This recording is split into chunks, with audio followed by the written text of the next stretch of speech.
दोस्तों, सार्वजनिक जीवन में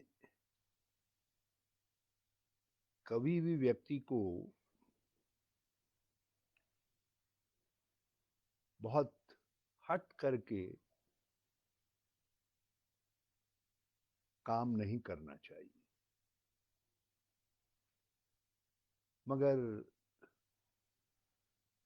लंबे समय के अंतराल में आप बहुत सारी चीज़ों को अपने दिल और दिमाग में बसा लेते।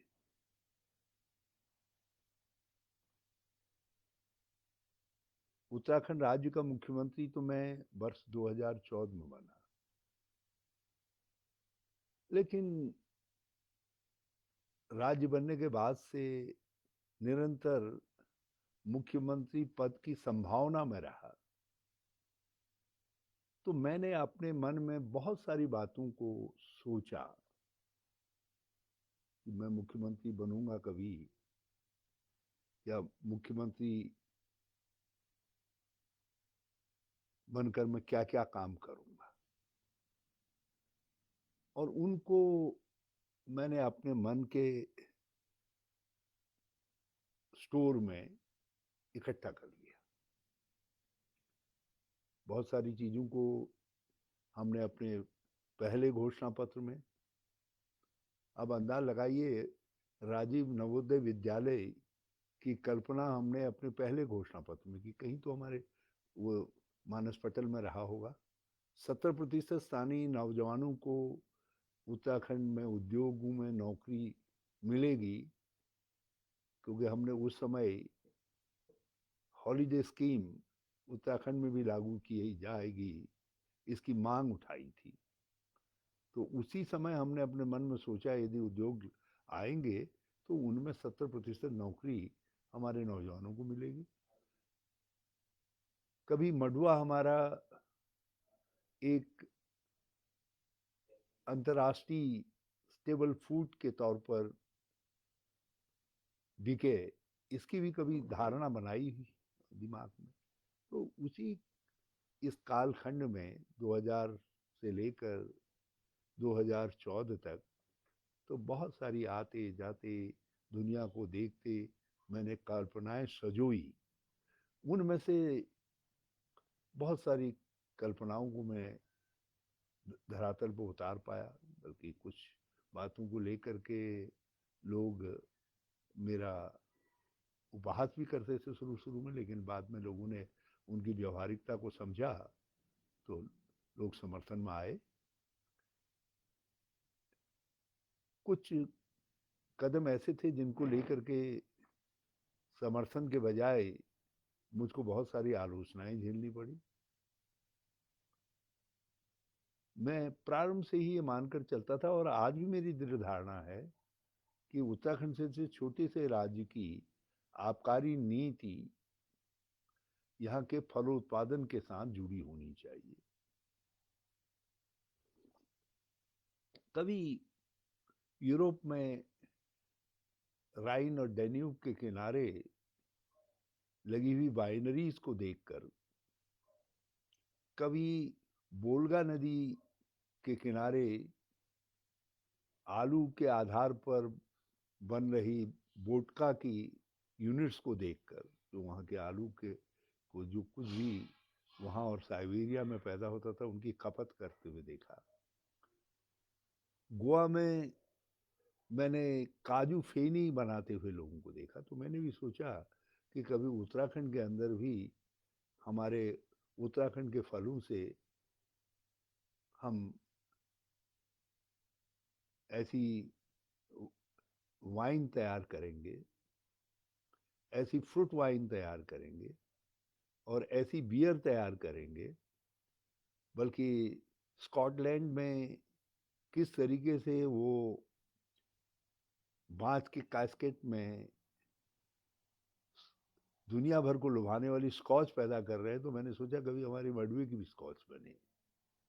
और उसके लिए मुख्यमंत्री बनने के बाद मैंने आबकारी नीति में सारे लोगों के विरोध को झेलते हुए, जिसमें मेरे अपने निजी सचिव भी थे, वो भी सहमत नहीं थे।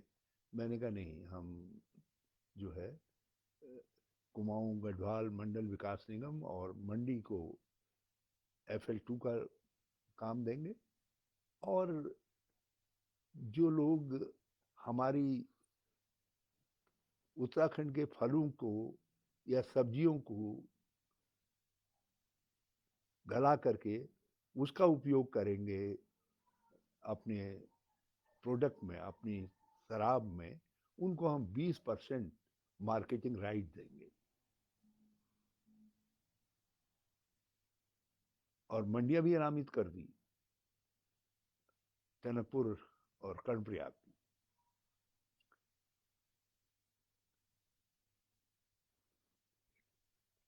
जब वो शराब मार्केट में आई तो लोगों में नाराजगी आई। शुरुआत में मैंने सोचा कि लोग स्वाद के लिए विरोध कर रहे हैं। 1-2 महीने मैंने विरोध को बिल्कुल अनसुना कर दिया। 4 महीने बाद कुछ साथियों ने जब कहना शुरू किया, बल्कि मंत्रिमंडल के साथियों ने भी कहा, साहब ये डेनिस बड़ी भारी पड़ रही है, तब कहीं जा कर के मैं चौंका, और उसके बाद मैंने उस आदेश को, उस प्रोडक्ट को विड्रॉ किया। आदेश तो विड्रॉ नहीं किया, लेकिन प्रोडक्ट को विड्रॉ कर लिया मैंने। और क्योंकि एक ही 2 लोग बना रहे थे, वही सप्लाई कर रहे थे, वही उसका फायदा उठा रहे थे, तो वो मामला वहीं पर रुक गया। मगर आज भी मैं ये सोचता हूँ, जब मैं अपने सड़ते हुए बब्बू गोशा को देखता हूँ, जब मैं दूर दराज मुंशियारी और जोशीमठ के अंचलों में आलू को बूस के भाव बिकते हुए देखता हूँ, तो बहुत तकलीफ होती है। मैंने जब मडवे की बियर बनाने की बात कही, तो रागी बियर के नाम से हम तो नहीं कर पाए, क्योंकि मेरे हाथ तो जल गए, होम करते ही जल गए, इसलिए मैं आगे की आहुतियां नहीं डाल पाया। मगर कर्नाटक ने डाली। कर्नाटक में आज रागी बियर फुल लिख करके बिक रही है। उन्होंने उस पर लाइसेंस ही हटा दिया, क्योंकि जो उनके गुलबर्गा दूसरे क्षेत्रों में रागी पैदा होती है, उसके उत्पादकों को अच्छी कीमत मिल सके। अरुणाचल उसको फॉलो कर रहा है, सिक्किम उसको फॉलो कर रहा है, मगर हम जहाँ थे वहीं रह गया। एक आध जगह मैंने वाइनरी लगाने के लिए जगह ढूंढी, और वो काम मंडी ने किया, तो लोगों ने बड़ा विरोध कर दिया। उन्होंने कहा, साहब नहीं नहीं, हमारे वाइन नहीं। अब वाइनरी और फुट वाइन के का विरोध करेंगे, तो फिर हमारे हमारे फलों के प्रोडक्ट का जो हमारे पास एक क्लास सेब या एक क्लास फ्रूट बहुत कम है, जो कम्पिटिटिव है मार्केट में, वो कम पैदा होता है। हमारे पास डाउन ग्रेडेड फ्रूट ज़्यादा पैदा होता है, उसकी कीमत नहीं मिल पाती है, क्योंकि वो केवल लोकल मार्केट के लायक रह जाता है। तो यही कारण है कि हमारे फल उद्यान नीचे को जा रहा है। तो इसको बढ़ाने के लिए कभी न कभी तो साहसपूर्वक निर्णय करना पड़ेगा, और मैंने वो निर्णय किया। लेकिन मुझे आज भी, मैं कभी एकांत में सोचता हूँ कि भाई कहाँ कहाँ मुझसे गलतियाँ हुई।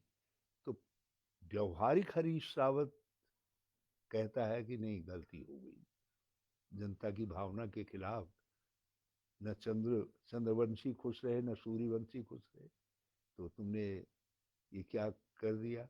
लेकिन जो एक गांव घर का हरीश रावत है, जिसके मन में है कि कुछ बदलाव आना चाहिए उत्तराखंड में, वो आज भी कहता है कि तुमको अपने आदेश को विड्रॉ नहीं करना चाहिए था, और संघर्ष करना चाहिए था।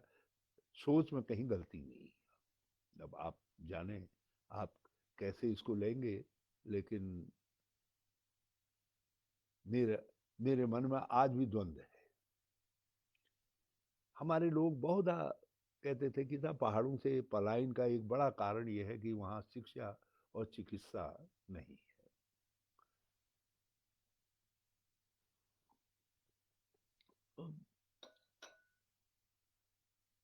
MBBS डॉक्टर बनने के बाद हमारे बच्चे नहीं काम कर रहे हैं वहाँ। तनख्वाहें सबकी इतनी अच्छी आज मिलने लग गई हैं, फार्मासिस्ट और दूसरे पदों पर भी ये लोग सोचते हैं हम शहरों में क्यों ना आ जाएं, जैसी नौकरी लग रही है, पहाड़ खाली पड़े हैं। अब वहाँ जाने के लिए आपको ऐसे लोगों को जो लाभ के लिए वहाँ काम करें उनको प्रेरित करना पड़ेगा, और वहाँ पर आपको मेडिकल शिक्षा को प्रमोट करने के लिए, ताकि निजी पूंजी आ सके। केवल सरकारी मेडिकल कॉलेज हमने खोले, मंजूर किए, जिनमें से 2 तो बनी गए हमारे कार्यकाल में, और 4 हम मंजूर करके गए, जिनमें निर्माण कार्य प्रारंभ कर दिया चारों में जो है। तो नर्सिंग कॉलेजेस भी आज प्रारंभ कर दिए, मगर जब तक ये अकेले सरकार कभी भी इतना सक्षम नहीं होगी कि इसको एक बड़े पैमाने पर आगे बढ़ा सके, तो उसके लिए प्राइवेट पूंजी चाहिए। उसी तरीके से अच्छी शिक्षा के प्रसार के लिए भी अच्छे शिक्षण संस्थाएं खुल सकें, उसके लिए भी प्राइवेट पूंजी चाहिए, प्राइवेट लोग चाहिए। अब हमारा प्रैक्टिकल अनुभव है, सब देखते हैं। मसूरी के डेवलपमेंट में वहाँ के स्कूलों का बड़ा भारी हाथ है, यहाँ के ताकि देहरादून के आज हम शिक्षा के हब हैं। नैनीताल और जूली कोट के डेवलपमेंट में वहाँ की जो शिक्षण संस्थाएं थी, उनका बहुत बड़ा योगदान है। तो हमने ये सोचा कि इसको कैसे आगे बढ़ाए। जब मैं सांसद था तो उस समय मैंने बलपूर्वक चिलियानौला में बेड़ा को जमीन दिलवा दी, बेड़ा स्कूल के लिए। आज उसका परिणाम है चिलियानौला एक शहर बन करके अब नगर पालिका बन गया, रानीखेत से टक्कर ले रहा है। बगल में मछखाली, आज वहाँ की जमीनें आसमान छू रही है, वहाँ भी हमने एक शिक्षण संस्था खोल दी।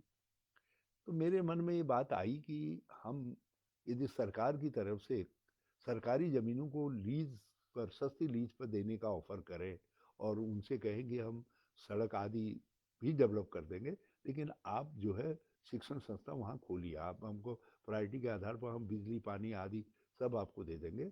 तो वो शिक्षण संस्थाएं खोलें, और उन शिक्षण संस्थाओं में मैंने अपने अधिकारियों से कहा कि आप ऐसी लीज पॉलिसी बनाइए जिसके आधार पर लोग जो है 30% सीटें राज्य सरकार के विवेक पर छोड़ दे, जिनमें से 10% में स्थानीय बच्चे जो है उन स्कूलों में पढ़े, और 20% जो राज्य सरकार के उस जिले में काम करने वाले कर्मचारी हैं जो वहीं रहते हैं, उनके उनके बच्चों का एडमिशन हो सके। मैंने कहा यदि कुछ सेंट्रल स्कूल हो जाएंगे, कुछ कहीं नवोदय में चले जाएंगे, कुछ हमारे ये प्राइवेट कॉलेजेस ऐसे खुल जाएंगे, हर जिले के अंदर 2-3 प्राइवेट कॉलेज खुल जाएंगे, तो जो है हमारे राज्य सरकार के पास अपने सरकारी कर्मचारियों के बच्चों को पढ़ाने के लिए ये देखो इस शिक्षण संस्थाएं मिल जाएंगी।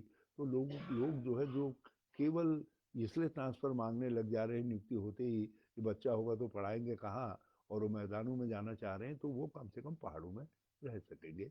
ये एक विकल्प मैंने अपने दिमाग में बनाया है, क्योंकि मेरा अपना आज भी मानना है कि 3-4 क्षेत्रों में हम जमीन को दे सकते हैं पहाड़ों के अंदर। एक पर्यटन के क्षेत्र में दे सकते हैं, शिक्षा में दे सकते हैं, तकनीकी शिक्षा, और हम मेडिकल आदि शिक्षा के क्षेत्र में दे सकते हैं।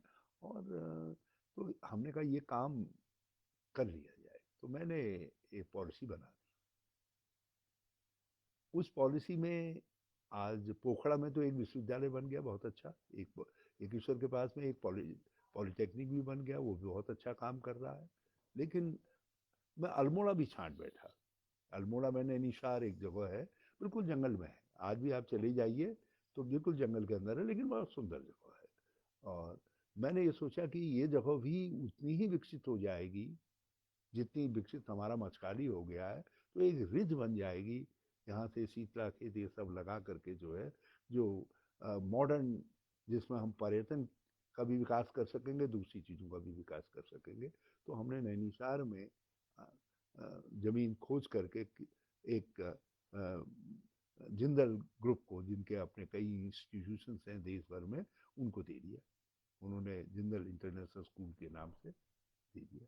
उनके साथ स्पष्ट तौर पर इन्हीं बातों पर कैसे वो करेंगे, नौकरी में स्थानीय लोगों को कैसे रखेंगे, एरिया को के डेवलपमेंट के लिए क्या करेंगे, वहाँ पर आयुर्वेदिक और एलोपैथिक चिकित्सालय की व्यवस्थाएं कैसे करेंगे, ये सब चीज़ें लीज पत्र का अंश बना करके केवल उनको सरकारी जमीन दे दी।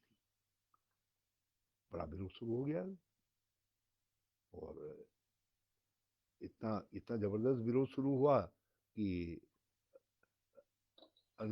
आज भी जो है वो कॉलेज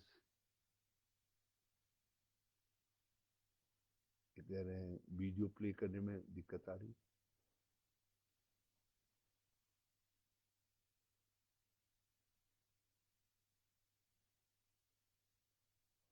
कुछ तकनीकी कारणों से वीडियो शायद नहीं हो रहा है, तो आप तक मेरी आवाज़ पहुंच रही होगी, तो इसलिए हमने उनके उसको मंजूर कर दिया। बड़ा विरोध हो गया और आज भी वो मामला वहीं पर ठहर गया। और बल्कि मैं कई लोगों से प्रार्थना करना चाहता हूँ नैनीताल जाकर के देखें उस जगह में क्या कोई दूसरा उपयोग उस भूमि का उससे बेहतर हो सकता है, और उस एरिया के को डेवलप करने में उस कॉलेज की कितनी बड़ी भूमिका हो सकती है। लेकिन मुझे आज भी बहुत लोग कटघरे में खड़े करते हैं, मेरे दोस्त लोग भी हैं जो इस बात के लिए मुझे कोसते हैं।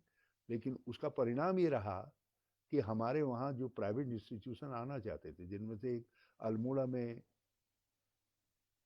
यूनिवर्सिटी आना चाहती, टेक्निकल यूनिवर्सिटी आना चाहती थी, उन्होंने जगह वो भी सब देख ली थी, तो लोग धीरे से खिसक लिए। उनको लगा भाई कहीं हम भी आगे बढ़े और विरोध शुरू हो गया तो क्या होगा। अब इसका परिणाम ये रहा कि पर्वतीय क्षेत्रों के अंदर पूंजी नहीं आई। हमने तो लीज पर जमीन दी, लीज की शर्तें पूरी तरीके से सरकार के पक्ष में और स्थानीय लोगों के पक्ष में बनाई। और जब त्रिवेंद्र सिंह सरकार ने कानून बना दिया कि कोई कितनी जमीन खरीद सकता है पहाड़ों के अंदर, तो कहीं विरोध नहीं हुआ। जो लोग हरीश रावत के पीछे नैनीसार को लेकर के डंडा लेकर के भाग रहे थे, उनको ये नहीं दिखाई दिया कि त्रिवेंद्र सिंह सरकार ने जो हमको एक प्रोटेक्शन हासिल था कि हमारे यहाँ कोई ज़मीनें खरीद नहीं सकता है 500 गज से ज़्यादा, और उसके लिए परमिशन लेनी पड़ती थी, वो सारी बाध्यताएं समाप्त कर दी और उत्तराखंड की ज़मीनों को खुले तौर पर बिक्री का रास्ता खोल दिया। लेकिन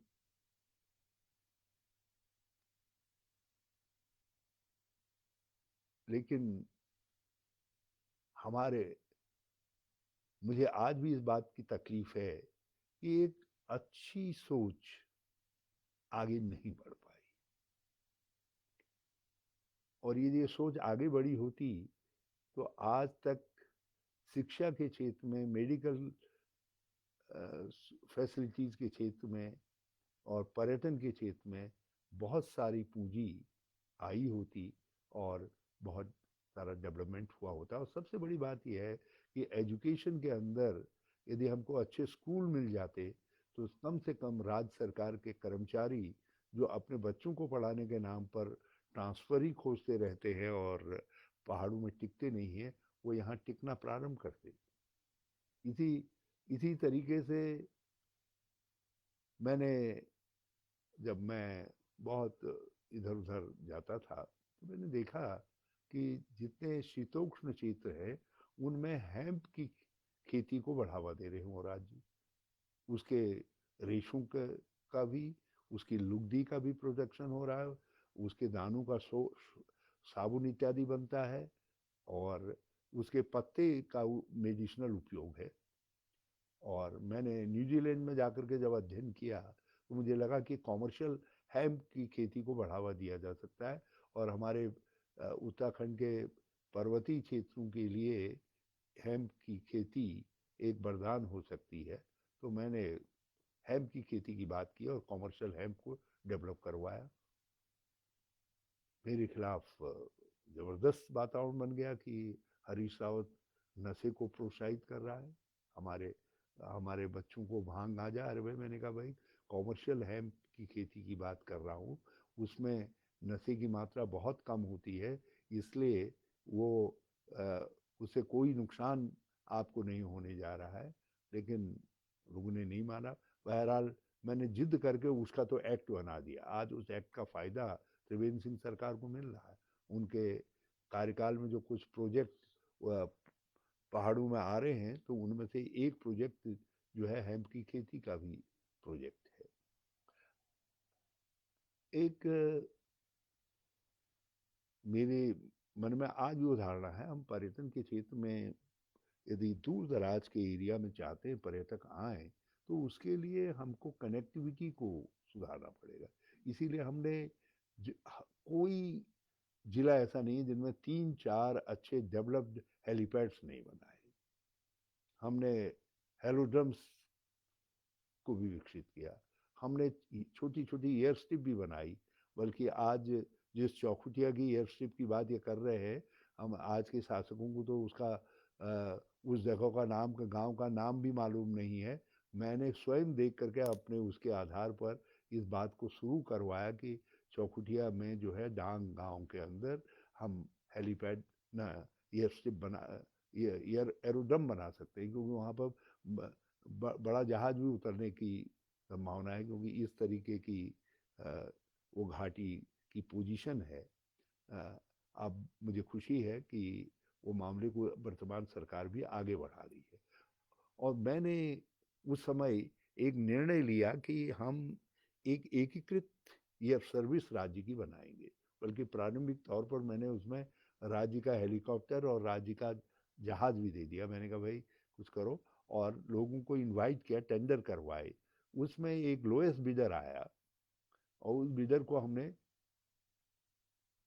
उस उसकी बिड को मंजूर कर दिया। उनसे कहा भाई आप यहाँ इनको अप्लाई करिए, जिसके तहत उनको हेलीकॉप्टर सर्विसेज लगानी थी, और उनको एयर सर्विसेज, हमारी एयर कनेक्टिविटी, जिसमें पिथौरागढ़, चिन्यालीसौड़, गौचर, पंतनगर, इनको सबको सब देहरादून से जोड़ना था। हमने कुछ अपनी उनसे और कुछ हेलीकॉप्टर्स को उन्होंने हायर करके ये सर्विसेज प्रारंभिक कर दी। ऑपरेटिव होगी, पिथौरागढ़ से ऑपरेटिव होगी, गौचर से ऑपरेटिव होगी, चिन्यालीसौड़ से ऑपरेटिव होगी। लेकिन जब नई सरकार आई, उसने इसको बंद करवा दिया, क्योंकि उसके पीछे एक थ्योरी हमने एक चीज प्रतिपादित की थी कि भाई तुम कमाओगे केदारनाथ और बद्रीनाथ की एयर सर्विस से, और जो है उसको आप जो वहाँ से कमाओगे उसकी पूर्ति आप जो है यहाँ करोगे, ताकि सब्सिडाइज रेट्स पर हमारी एयर ट्रेवलर्स जो होंगे उनको सर्विसेज उपलब्ध हो सके। मेरा मानना यह है कि हम जब तक कम टाइम कंज्यूमिंग फैसिलिटीज़ को पहाड़ों के अंदर डेवलप नहीं करेंगे, तो हमारे यहाँ पर्यटन का उतना विकास नहीं हो सकेगा जितना विकास वहाँ के डेवलपमेंट के लिए, जिसको आप तो रिवर्स पलायन कहते हैं, उसके लिए आवश्यक है। मुझे बहुत तकलीफ है कि मेरे जाने के बाद इस कॉन्टेक्ट को समाप्त कर दिया गया। उसके जो कॉन्टेक्ट जिसको दिया गया था, उनसे कहा गया तुमको रहना है तो, नहीं तो भाई सरकार तो हमारी है, यदि तुम कोर्ट में जाओगे तो हम देखेंगे तुमको। तो कोई बिजनेसमैन क्यों झगड़े में पड़े, और मामला खत्म हो गया। आज भी हमारी एयरशिप्स जो है हवाई कनेक्टिविटी के लिए इंतजार कर रही है। अब हेली सर्विसेज की बात अब हो रही है। अब 3 साल, 3.5 साल की बात हो रही है, जो मैं उस समय करके जा रहा था। लेकिन उस समय भी मुझको लोगों ने समझाया था, ये जो हेलीकॉप्टर ऑपरेटर्स हैं इनकी बड़ी ताकत है, आप इनके साथ क्यों बैर ले रहे हैं। मगर मैंने कहा नहीं भाई, मेरे राज्य का हित इसमें है। मैं ये 13-14 हेलीकॉप्टर ऑपरेटर से बैर लेकर यदि अपने राज्य का भला कर सकता हूँ तो मैं ये करूँगा। और अनंतो गत्वा मुझको उसकी कीमत अदा करनी पड़ी, क्योंकि मेरे खिलाफ कुछ सशक्त धनवान लोग खड़े हो गए। और आज भी वो सशक्त धनवान लोग किसी न किसी तरीके से हरीश रावत की राजनीतिक एंट्री को रोकने की कोशिश करते हैं, क्योंकि उनको लगता है कि ये व्यक्ति आएगा तो फिर अपनी इसी तरीके की सोचों को आगे बढ़ाएगा। जिस अब मैंने बजरी और खेतों से बालू निकालना, मिट्टी निकालना आदि को जर्नलाइज कर दिया मैंने कहा ये किसानों का अधिकार के रूप में इसको मान लो। और देश के अंदर ऐसा करने वाला मैं पहला मुख्यमंत्री था। अब तो कुछ जो मैं देख रहा हूँ घोषणा पत्रों में इसका समावेश कर रहे हैं। मैंने कह दिया कोई बुग्गी वाले का चालान नहीं होगा, कोई अपने घर की मरम्मत के लिए ट्रैक्टर की ट्रॉली में थोड़ा सा बजरी ला रहा है, मैंने 1/4 ट्रॉली में जो है बजरी लेकर के आ रहा है, तो उसका चालान नहीं होगा। चाहे उसके लिए मुझको भाजपा के दोस्तों ने बजरी माफिया आदि कहा, लेकिन मुझे खुशी है कि मैंने जो प्रकृति की देन थी, मैंने प्रकृति के पुत्रों को ही कह दिया ये तुम्हारा अधिकार क्षेत्र है। वो लेकिन उससे जो बजरी बालू के क्षेत्र में ताकतवर लोग थे वो मेरे खिलाफ उठ करके खड़े हुए। उनको लगा कि हरीश रावत हमारे इंटरेस्ट के खिलाफ काम कर रहा है। मगर मैंने कहा ना कि कभी कभी उम्र आदमी को और अनुभव भी कभी कभी आदमी को जिद्दी बना देते हैं। मैं जानता था कि इससे मेरे राज्य का नुकसान कम हो रहा है, इससे राज्य के आम आदमी को राहत ज़्यादा मिल रही है, और उससे मुझे बजरी बालू आदि के दामों को नियंत्रण में रखने में बड़ी सहूलियत होती थी। मगर वहाँ मैं ये भूल गया कि जिनके बहुत बड़े वाणिज्यिक इंटरेस्ट हैं क्रैशर्स के साथ और बालू उद्योग के साथ, वो मेरे खिलाफ हो जाएंगे और मुझे चुनाव में उसका नतीजा भुगतना पड़ा। हरिद्वार में सारे जितने बालू बजरी माफिया थे वो दुरंगा झंडा लेकर के खड़े थे, उनकी मदद के लिए खड़े थे। मगर आज भी मैं ये सोचता हूँ कि ये ये चीज़ें ऐसी हैं जिन चीज़ों को हमको आगे बढ़ाना पड़ेगा। ऐसी कुछ और भी बातें हैं जिनको मैं अगले वीडियो में, अगली बार लाइव प्रोग्राम में आपसे साझा करूँगा। और मैं उम्मीद करता हूँ कि इस बार जो चीज़ें मैंने आपसे साझा की हैं उस पर आपने ज़रा गौर किया होगा, और जहाँ जहाँ मुझसे कुछ आपको गलत लगा है तो कृपया मुझे आप मेरे उस पर इसको भेज दीजिएगा। हमारे एक दोस्त ने मुझसे कहा हिल टॉप, हाँ, डेनिस के ऊपर, डेनिस में पहाड़ के पहाड़ के सब सब्जी और फलों का रस था, वो तो बेस्वाद थी। और जो हिल टॉप के नाम से हमारी हिमालय को बेचा जा रहा है, जिसमें कुछ भी हिल का नहीं है, वो लोगों को स्वादिष्ट लग रहा है। और हमारे जो राजनीतिक विरोधी लोग हैं उनको विशेष तौर पर स्वादिष्ट लग रहा है। अन खैर ये सब बातें होती रहेंगी। मैं अगली बार कुछ चीज़ों को और आपके साथ शेयर करूँगा कि कहाँ मैं खुले दिल का व्यक्ति हूँ। यदि ये बातें ठीक नहीं हुई हैं तो मेरे बाद आने वाले लोग उसको करेक्ट कर रहे हैं, वो करेक्ट कर सकते हैं। लेकिन यदि वो बातें ठीक हैं, राज्य के लिए उपयोगी हैं, तो मैं उम्मीद करूंगा जो आने वाले लोग हैं वो उसका अनुसरण करने का काम करें। तो आप सबका बहुत धन्यवाद।